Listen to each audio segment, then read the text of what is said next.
তলোয়ার দুটি কিন্তু খাপ একটি। জামায়াতের পেটে লাথি মারল বিএনপি।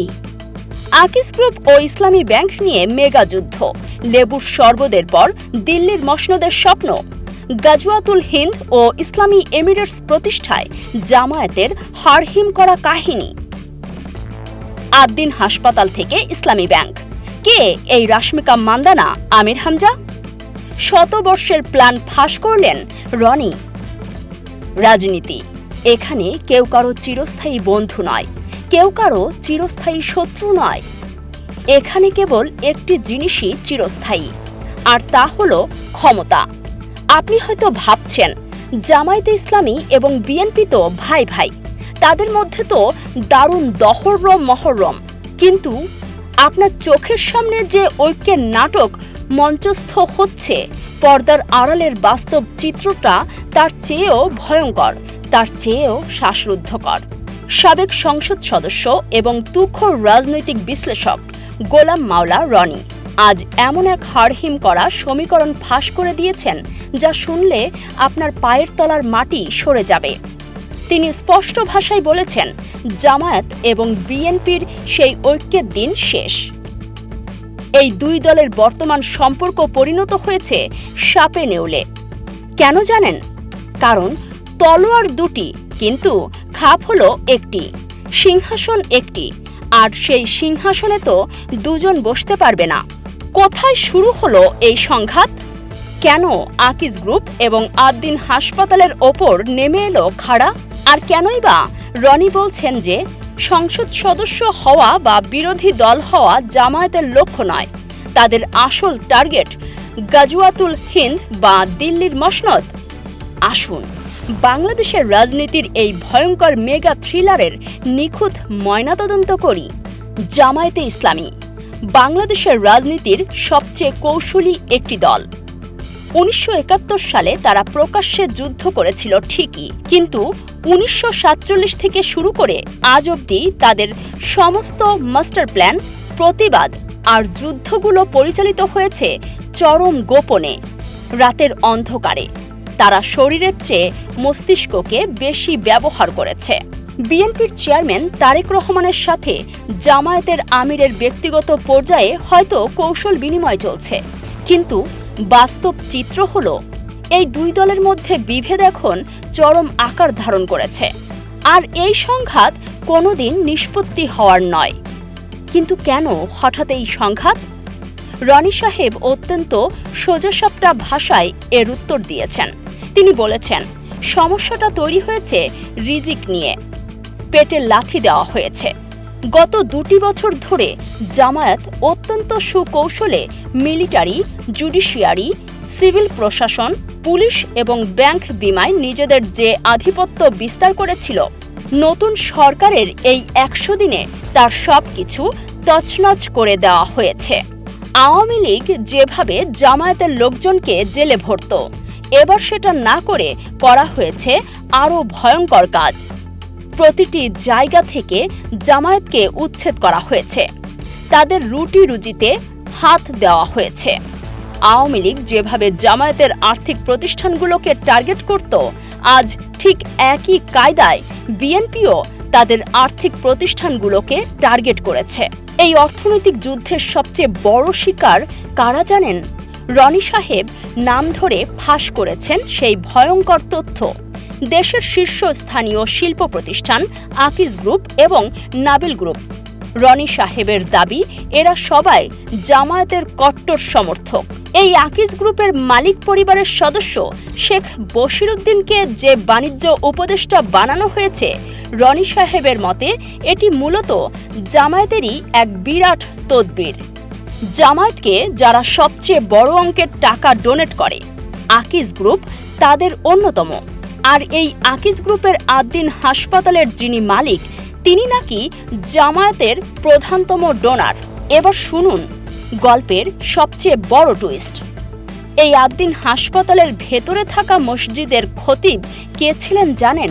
যিনি এখন এমপি হয়েছেন, যাকে মানুষ রসিকতা করে রাশমিকা মান্দানা বলে ডাকে, সেই আমির হামজা। রনি সাহেব দাবি করেন, এই আমির হামজা মাসে ৫ লাখ টাকা বেতনে দীর্ঘদিন ওই মসজিদে চাকরি করতেন। আর এর বাইরে তিনি যে দেশ জুড়ে ওয়াজ মাহফিল করতেন তার পুরোটা প্রমোট করত এই আদ্দিন হাসপাতাল। শুধু আমির হামজা নন, আজহারি থেকে শুরু করে তারেক মনোয়ার, জামায়াতের এই বড় বড় বক্তাদের উত্থানের পেছনে আকিজ গ্রুপের বিশাল ভূমিকা রয়েছে বলে রনি সাহেব বিস্ফোরক দাবি করেছেন।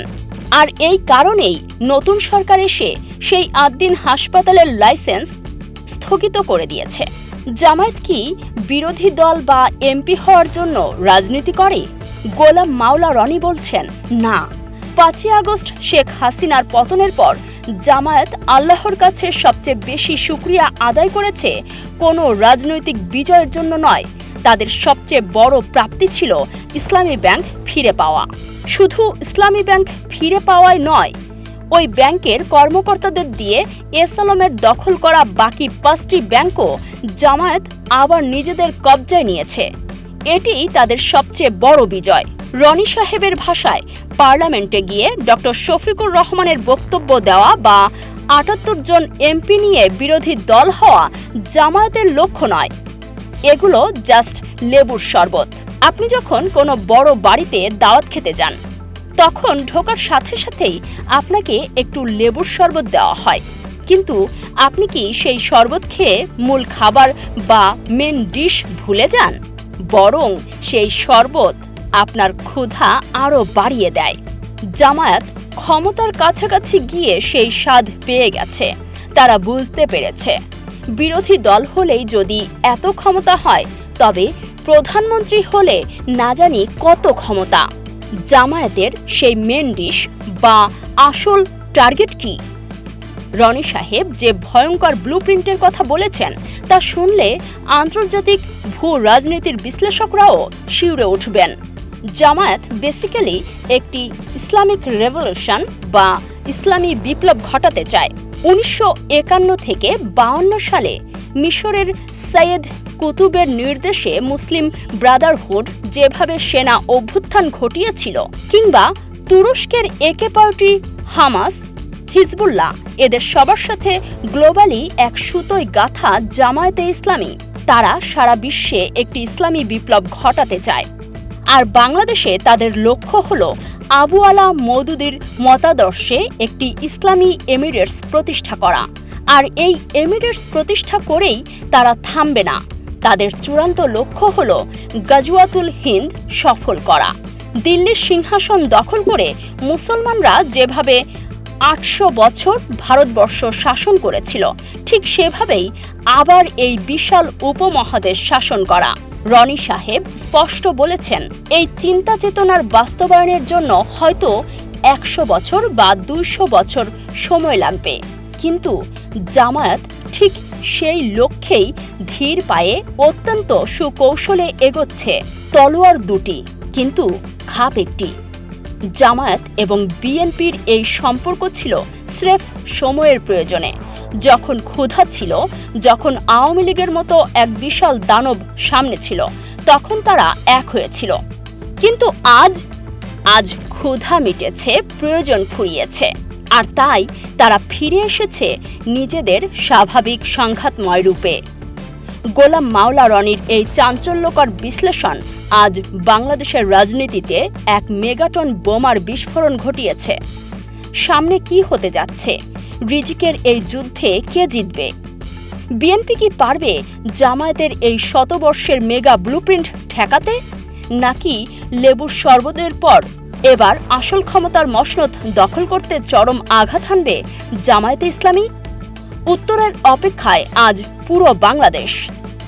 রাজনীতির অজানা সমীকরণ, পর্দার আড়ালের মেগা ব্লুপ্রিন্ট এবং খবরের পেছনের বস্তুনিষ্ঠ বিশ্লেষণ সবার আগে পেতে চোখ রাখুন আমাদের চ্যানেলে।